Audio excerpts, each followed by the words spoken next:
لا إله إلا الله محمد رسول الله لا إله إلا الله محمد رسول اور سلیمان بن عبد الملک اموی بادشاہ بنو امیہ کا سب سے حسین بادشاہ سلیمان بن عبد الملک،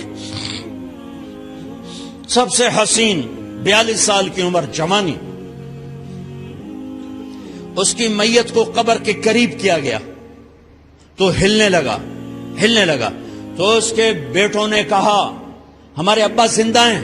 وہ سکتہ ہو گیا ہے، زندہ ہیں. عمر بن عبدالعزیز رضی اللہ رحمت اللہ علیہ فرمانے لگے ارے بھتیجو زندہ نہیں ہے، قبر کا عذاب جلدی شروع ہو گیا ہے.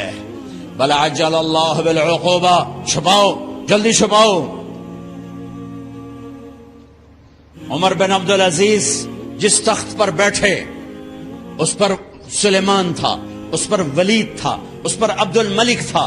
ان تینوں نے اپنے من کو راضی کیا، عمر بن عبدالعزیز نے اپنے رب کو راضی کیا.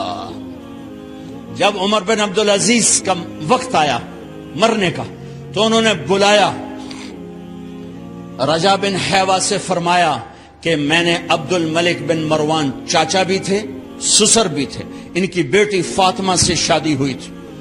میں نے اس کو قبر میں اتارا، کفن کی گرہ کھول کے دیکھا تو اس کا چہرہ قبلے سے ہٹ چکا تھا، رنگ کالا سیاہ پڑ چکا تھا. عبد الملک بن مروان گورا چٹا تھا، یہ جگہ سرخ تھی، کالا. پھر میں نے ولید کو قبر میں اتارا، اس کا بیٹا 10 سال حکومت کی، اس نے 21 سال حکومت کی، اس نے 10 سال کی، ولید بن عبد الملک. میں نے اس کے کفن کی گرہ کو کھول کے دیکھا تو اس کا رنگ سیاہ ہو چکا تھا اور قبلہ کی طرف سے چہرہ پھر چکا تھا. پھر اس سلیمان کا واقعہ تو ابھی سنایا. پھر اس سلیمان کو قبر میں اتارا اور اس کے کفن کی گرہ کو کھول کے دیکھا تو اس کا چہرہ قبلے سے ہٹ چکا تھا. اب میں جا رہا ہوں، مجھے دیکھنا. پہلے تینوں نے حکومت کی پوجا کی اور عمر بن عبدالعزیز نے اپنے اللہ کی پوجا کی. انہوں نے ایک بڑا عجیب خطبہ دیا جب خلیفہ بنے. اے لوگو، بچپن میں شعر و شاعری کا شوق تھا تو میں شاعر بنا، تھوڑا سا اٹھان ہوئی تو علم کا شوق لگا، میں نے علم حاصل کیا. جوان ہوا تو فاطمہ بنت عبد الملک سے عشق ہوا، میں نے اس سے شادی کی. اب اللہ نے مجھے حکومت دے دی ہے، اب تم دیکھو کہ میں اس سے اپنے اللہ کو راضی کروں گا. ہمارے حکمران تو ووٹ سے آتے ہیں اور چلے جاتے ہیں 4-5 سال کے بعد، ان کی وراثت میں حکومت آ رہی ہے اور 3 بر اعظم پر حکومت ہے اور ایسا روب و دبدبہ ہے بنو امیہ کا، کوئی ان کے سامنے سر نہیں اٹھا سکتا. اور یہ بندہ 2 سال 2 مہینے 3 بر اعظم میں زکوٰۃ لینے والا کوئی نہ بچا، 3 بر اعظم میں سوال کرنے والا کوئی نہ بچا، 3 بر اعظم میں ظالم کوئی نہ بچا، 3 بر اعظم میں مظلوم کوئی نہ بچا. لیکن خود کیسا رہا؟ گھر آئے، فاطمہ بڑے اچھے دن گزرے ہیں، اب امتحان ہے، میں تیرا حق نہیں ادا کر سکوں گا، طلاق لینی ہے میں حاضر ہوں، ساتھ دینا ہے تو میرے اپنے حق معاف کرو، اپنے حق معاف کرو. فاطمہ جیسی عورت انسانی تاریخ میں کوئی نہیں آئی، سیاسی لحاظ سے. سیاسی، دادا مروان بادشاہ، باپ عبد الملک بادشاہ، بھائی ولید بادشاہ، دوسرا بھائی سلیمان بادشاہ، تیسرا بھائی ہشام بادشاہ، چوتھا بھائی یزید بادشاہ اور اپنا خامند بادشاہ. 7 نسبتوں سے یہ عورت شہزادی ہے. کائنات انسانی تاریخ میں اتنی بڑی عورت کوئی نہیں آئی. سیاسی. فاطمہ کہنے لگیں عمر، میں نے سکھ کے دن تیرے ساتھ گزارے ہیں، دکھ میں تجھے چھوڑ کے نہیں جاؤں گی، جاؤ میں نے اپنے سارے حق معاف کیے. پھر حضرت عمر بن عبدالعزیز کی راتیں اور دن کیسے گزرے؟ فاطمہ بنت عبد الملک فرماتی ہیں 2 سال 2 مہینے میں وہ میرے بستر پر میرے ساتھ نہیں لیٹے، انہیں غسل کی ضرورت نہیں پیش آئی. مصلے پہ بیٹھتے اور روتے روتے روتے وہیں سو جاتے اور روتے روتے وہیں سے اٹھتے. پر 3 بر اعظم میں ظالم کوئی نہ بچا، مظلوم کوئی نہ بچا، زکوٰۃ لینے والا کوئی نہ بچا، بھکاری بھیک مانگنے والا کوئی نہ بچا، 3 بر اعظم کو ایسے صاف کر دیا۔ یہ فیصل آباد بھی ان کی حکومت میں شامل تھا، چونکہ ملتان وہ بمبئی تک اور ملتان دیپال پور تک یہ سارا علاقہ ملتان میں آتا ہے، اور محمد بن قاسم نے ملتان فتح کیا ولید کے زمانے میں۔ اپنی حکومت کو اللہ کی رضا کے لیے استعمال کیا۔ کیسے استعمال کیا؟ سارے مال فاطمہ کا سارا زیور بیت المال میں ڈال دیا، تنخواہ پہ آ گئے، عید کا موقع آیا، بچوں نے ماں سے کہا، 12 بچے تھے، بچیاں 12 بچے بچیاں، ہمیں کپڑے لے کر دو، عید آ رہی ہے، ہر آدمی اپنے بچوں کے لیے کپڑے لے رہا ہے۔ ہمارے بچے بھی کہہ رہے ہیں کپڑے لیں، جاؤ بھائی لو۔ فاطمہ کے پاس عمر 3 بر اعظم کے بادشاہ کے بچے آ رہے ہیں، ماں جی عید آ رہی، کپڑے تو لے دیں، ابا سے کہیں کہ ابا سے بات کرتی ہوں۔ ابا تشریف لائے، خزانے لبالب بھرے ہوئے گندم کے ڈھیر کی طرح، کہ امیر المومنین بچے کپڑے مانگ رہے ہیں۔ فاطمہ میرے پاس تو پیسے نہیں، میں کہاں سے کپڑے لے کر دوں، میرے پاس تو پیسے کوئی نہیں۔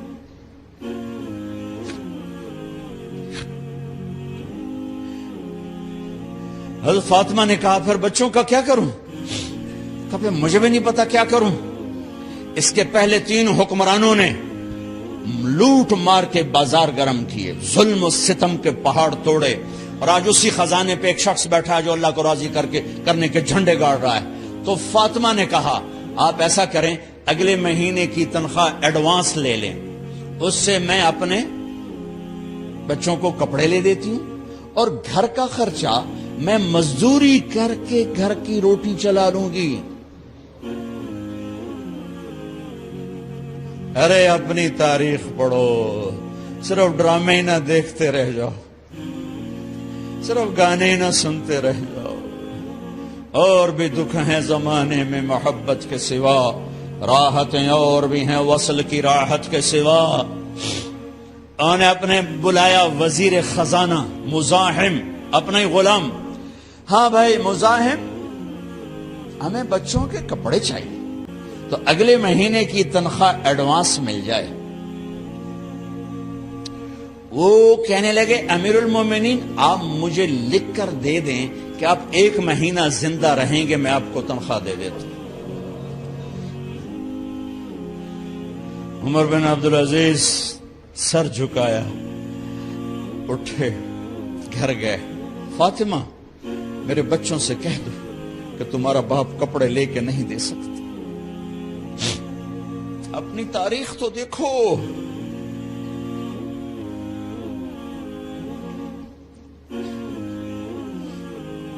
عید کا دن آ گیا، خلیفہ وقت عید کی نماز پڑھاتے تھے، نمازیں بھی خلیفہ وقت پڑھاتے تھے۔ بنو امیہ کا خاندان ملنے کے لیے آ رہا ہے، سارے سرداروں کے بیٹے اعلیٰ پوشاک، اعلیٰ لباس، ملنے آ رہے ہیں۔ تھوڑی دیر بعد دیکھا تو بچے بھی ملنے آ رہے ہیں، امیر المومنین کی حیثیت سے بچے باپ کو ملنے آ رہے ہیں، اور ان کے جسموں پر پرانا لباس ہے۔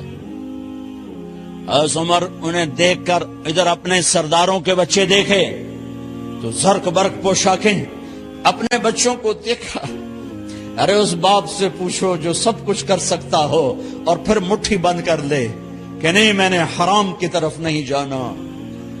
بچوں کو دیکھا تو آنکھیں ڈب ڈبا گئیں، آنکھوں میں آنسو آ گئے۔ فرمایا میرے بچوں آج تمہیں اپنے باپ سے گلہ تو ہوگا کہ آج ہمارے باپ نے کپڑے ہی نہ لے کے دیے۔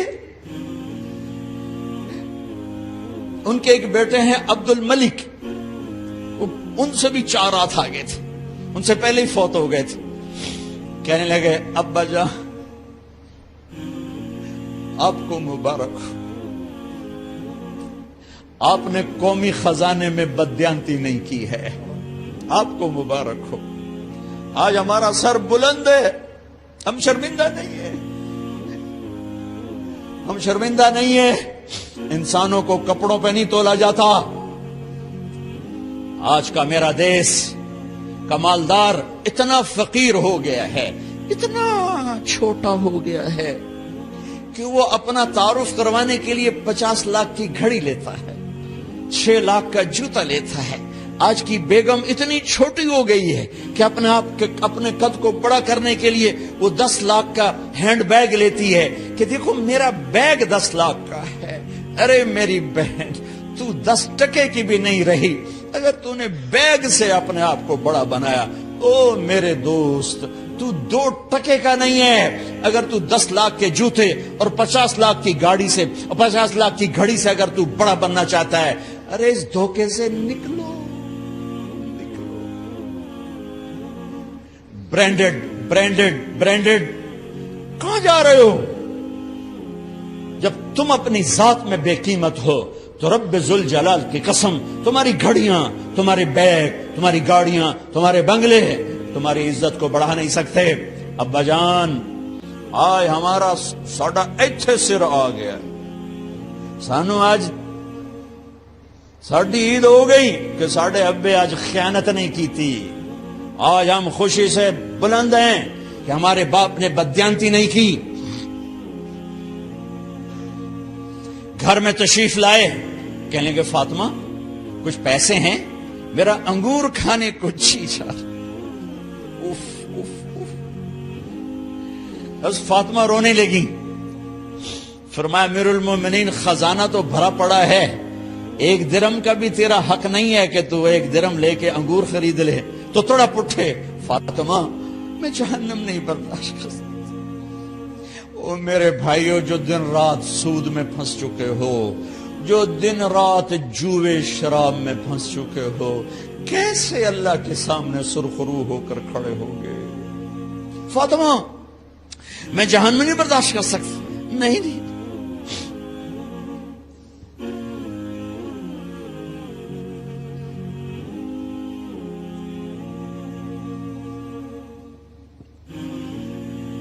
ایک رات گھر میں تشریف لائے، بچیاں، بیٹیاں، منہ پہ ہاتھ، کپڑا رکھا، دوپٹہ رکھا منہ پہ، اور بات کریں۔ آپ نے پوچھا ارے کیا ہوا تمہیں، یہ منہ پہ کپڑا کیوں رکھتے ہو؟ تو خاموش ہو گئی، لیکن گھر کی خادمہ رو پڑی۔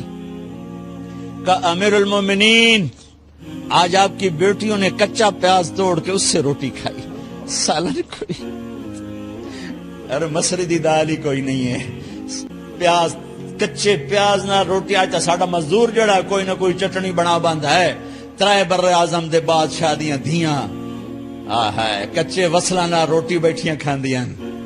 اور میرے آج کا تاجر کہتا ہے جھوٹ نہ بولوں تو کاروبار کیسے، میرا افسر کہتا ہے رشوت نہ لوں تو گزارا کیسے کروں۔ تو عمر بن عبدالعزیز پھس پہ ہچکیوں کے ساتھ روئے کہ میری بچیوں، میں تمہیں بڑے اچھے کھانے کھلا سکتا ہوں اور میں جہنم کی آگ برداشت نہیں کر سکتا۔ بھائیو، اس بندے نے اپنے آپ کو ذبح کر دی، اللہ کو راضی کرنے کے لیے ذبح کر دی، اپنے ذات کو، اپنے جذبات کو، اپنے احساسات کو۔ جب گورنر ہوتے تھے نا، تو حضرت فاطمہ کی ایک باندی تھی، ان سے انہیں عشق ہو گیا، تو اپنی بیگم سے کہتے یہ باندی مجھے گفٹ کر دو، وہ کہتی میں نہیں کرتی۔ جب یہ خلیفہ بنے، کئی دفعہ ان سے کہتے مجھے ہدیہ کر دو، مجھے دے دو، وہ کہتے میں نہیں دیتی۔ جب یہ خلیفہ بنے تو ان کی بیگم نے اس باندی کو نہلایا، خوبصورت زیورات سے سجایا، عالی شان میک اپ کیا اور اس کا ہاتھ پکڑ کے لائی، امیر المومنین یہ آپ کی خدمت میں گفٹ ہے۔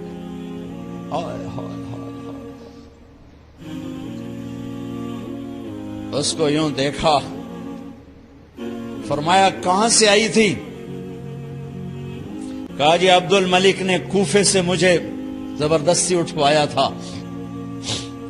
تو 2 آدمی بلائے کہ جاؤ اسے اس کے مالک کے پاس واپس بھیج دو۔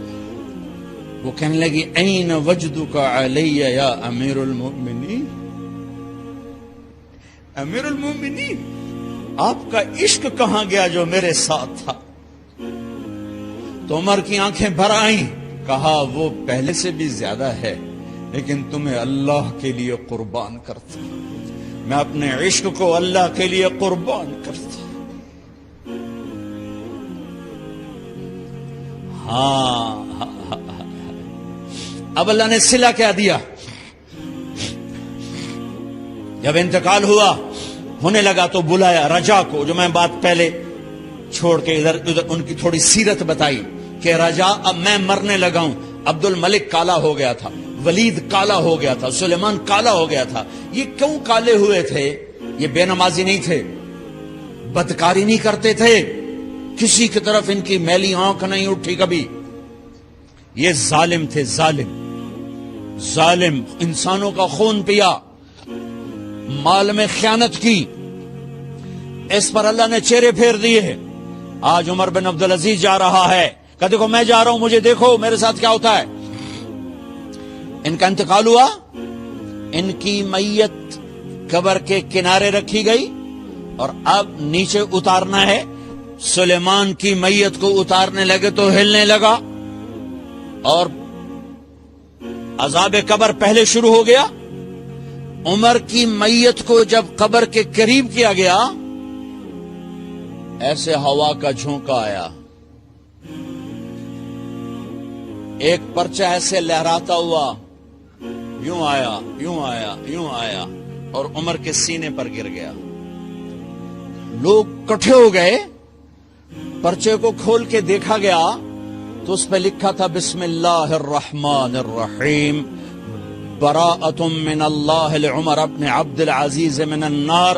یہ پروانہ ہے اللہ کی طرف سے اس کے بندے عمر کے لیے کہ اسے جہنم سے نجات کی خوشخبری سنا دی جائے۔